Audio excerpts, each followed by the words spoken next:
Good evening. This is The Lion, the Witch and the Wardrobe, Chapter 8, What Happened After Dinner. And now, said Lucy, do please tell us what's happened to Mr. Tumnus. Ah, that's bad, said Mr. Beaver, shaking his head. That's very, very bad business. There's no doubt he was taken off by the police. I got that from the bird who saw it done. But where's he been taken to? Asked Lucy. Well, they were heading northwards when they were last seen, and we all know what that means. No, we don't, said Susan. Mr. Beaver shook his head in a very gloomy fashion. I'm afraid it means they were taking him to her house, he said. But what will they do with him, Mr. Beaver? Gasped Lucy. Well, you can't exactly say for sure, but there's not many taken in there that ever come out again. Statues, all full of statues, they say it, in the courtyard and up the stairs and in the hall. People she's turned, he paused and shuddered, into stone. But Mr. Beaver, said Lucy, can't we, we must do something to save him. It's too dreadful and it's all on my account. I don't doubt you'd save him if you could, dearie, said Mrs. Beaver, but you've no chance of getting into that house against her will and ever coming out alive. Couldn't we have some, strategy, said Peter. Couldn't we dress up as something or pretend to be, peddlers or anything, or watch till she was gone out, or hang it all, there must be somehow. This fawn saved my sister at his own risk, Mr. Beaver. We can't just let him to have that done to him. It's no good, son of Adam, said Mr. Beaver. No good you're trying of all people. But now that Aslan is on the move. Oh yes, tell us about Aslan, said several voices all at once. For once again that strange feeling, like the first signs of spring, like good news, had come over them. Who is Aslan? Asked Susan. Aslan, said Mr. Beaver. Why, don't you know? He's the king. He's the lord of the whole wood. But not often here, you understand. Never in my time or my father's time. But the word has reached us that he has come back. He is in Narnia at this moment. He'll settle the White Queen all right. It is he, not you, that will save Mr. Tumnus. She won't turn into stone too, said Edmund. Lord love you, son of Adam. What a simple thing to say, answered Mr. Beaver with a great laugh.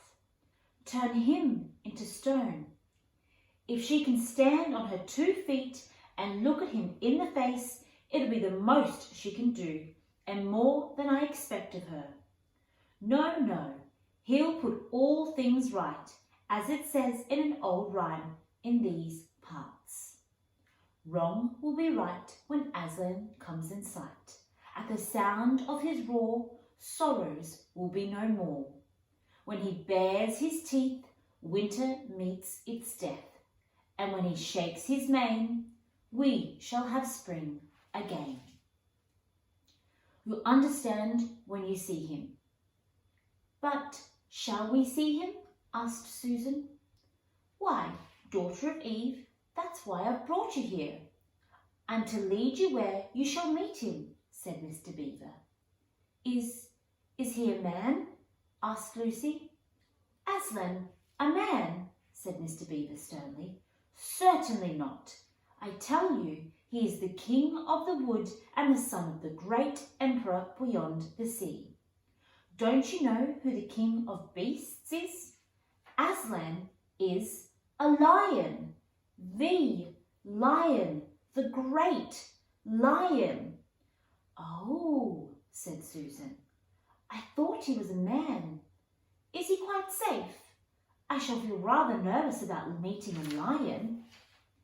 That you will, dearie, and no mistake, said Mrs. Beaver. If there's anyone who can appear before Aslan without their knees knocking, they're either braver than most or else just silly. Then he isn't safe, said Lucy. Safe? Said Mr. Beaver. Don't you hear what Mrs. Beaver tells you? Who said anything about safe? Of course he isn't safe, but he's good. He's the king, I tell you. I'm longing to see him, said Peter, even if I do feel frightened when it comes to the point. That's right, son of Adam, said Mr. Beaver, bringing his paw down on the table with a crash that made all the cups and saucers rattle. And so you shall. Word has been sent that you are here to meet him, tomorrow, if you can, at the stone table. Where's that? Said Lucy. I'll show you, said Mr. Beaver. It's down the river, a good step from here. I'll take you to it. But meanwhile, what about poor Mr. Tumnus? Said Lucy. The quickest way you can help him is by going to meet Aslan, said Mr. Beaver. Once he's with us, then we can be doing things. Not that we don't need you to, for there's another of the old rhymes. When Adam's flesh and Adam's bone sits at the care paravel enthroned, the evil time will be over and done. So things must be drawing near their end, and now he's come and you've come.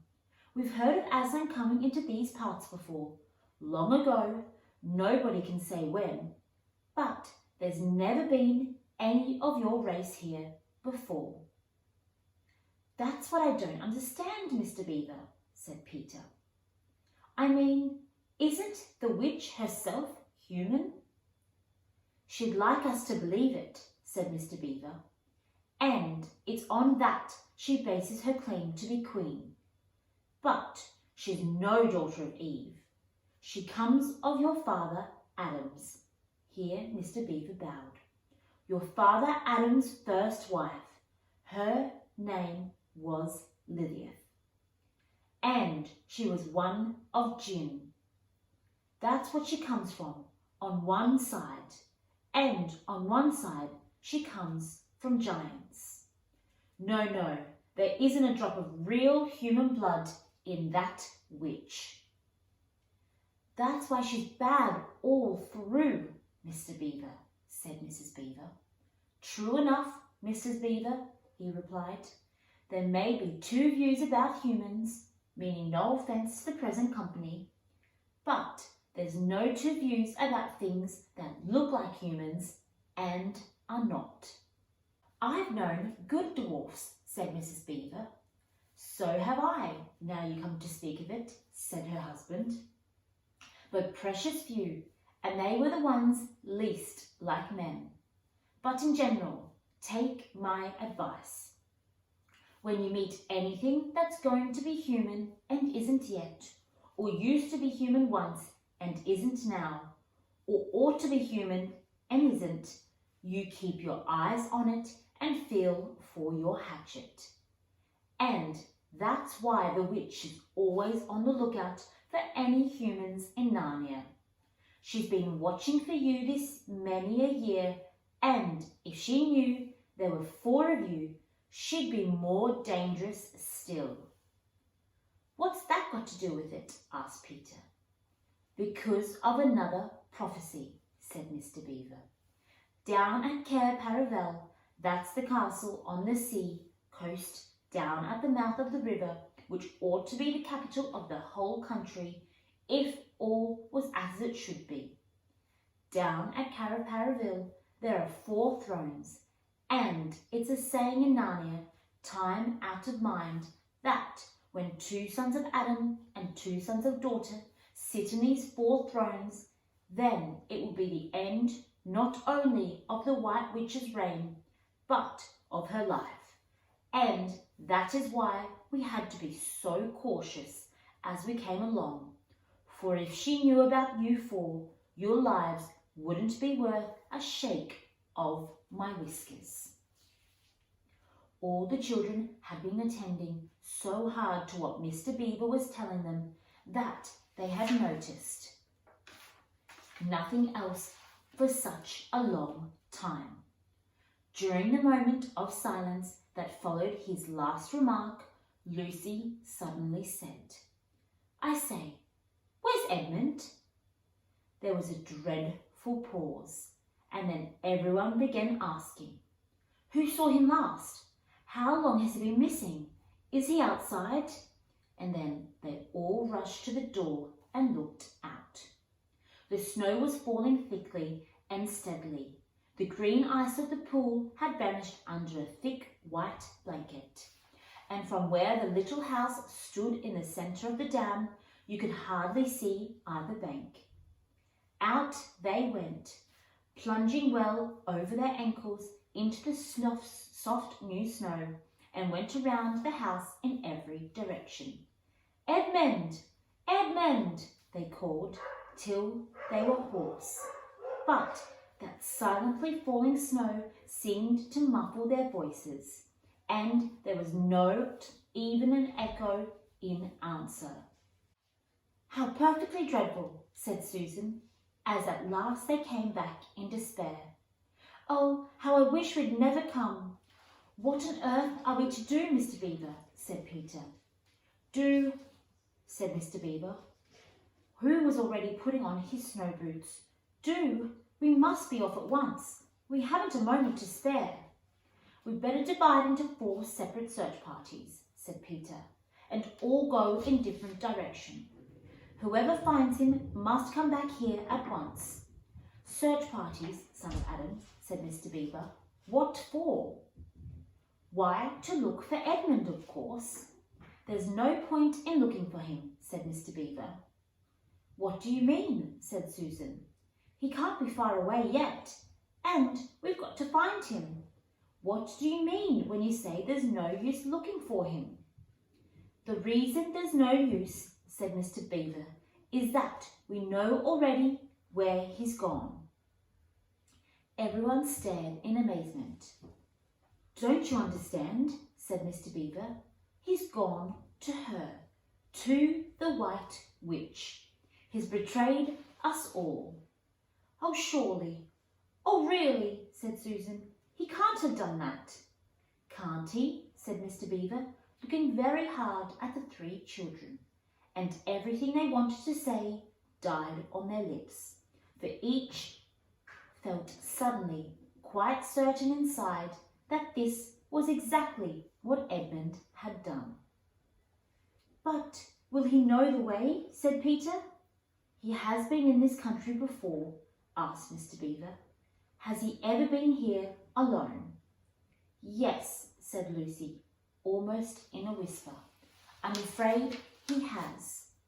"And did he tell you what he'd done or who he'd met?" "Well, no, he didn't," said Lucy. "Then mark my words," said Mr. Beaver. "He has already met the White Witch and joined her side, and been told where she lives. I didn't like to mention it before, he being your brother and all, but the moment I set my eyes on that brother of yours, I said to myself, treacherous. He had the look of one who has been with the witch and eaten her food. You can always tell them if you're living long in Narnia. It's something about their eyes." "All the same," said Peter in a rather choking sort of voice, "we will still have to go look for him. He is our brother after all, even if he is rather a little beast, and he's only a kid." "Go to the witch's house," said Mrs. Beaver. "Don't you see that the only chance of saving either him or yourselves is to keep away from her?" "What do you mean?" said Lucy. "Why, all she wants to get is all 4 of you. She's thinking all the time of those 4 thrones at Cair Paravel. Once you were all 4 inside her house, her job would be done. And there'd be 4 new statues in her collection before you had time to speak. But she'll keep him alive as long as he's the only one she's got, because she'll want to use him as a decoy, as bait to catch the rest of you. Oh, can no one help us? Wailed Lucy. Only Aslan, said Mr. Beaver. We must go on and meet him. That's our only chance now. It seems to me, my dears, said Mrs. Beaver, that it is very important to know just when he slipped away.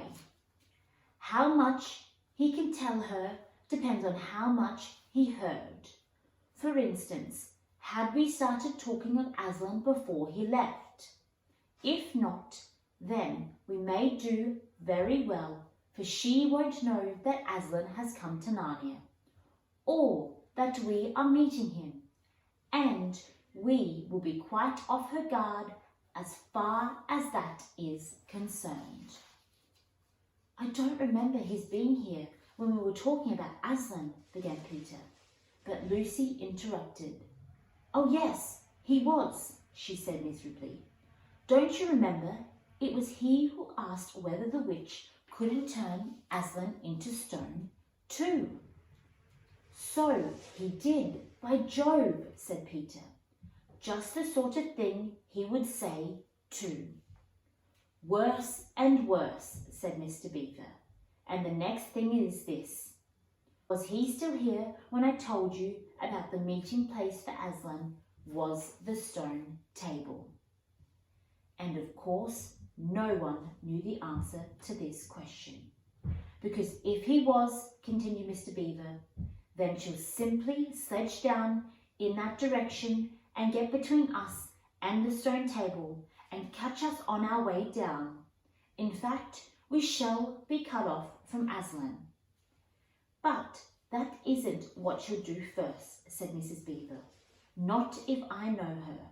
The moment that Edmund tells her that we're all here, she'll set out to catch us in this very night, at this very place.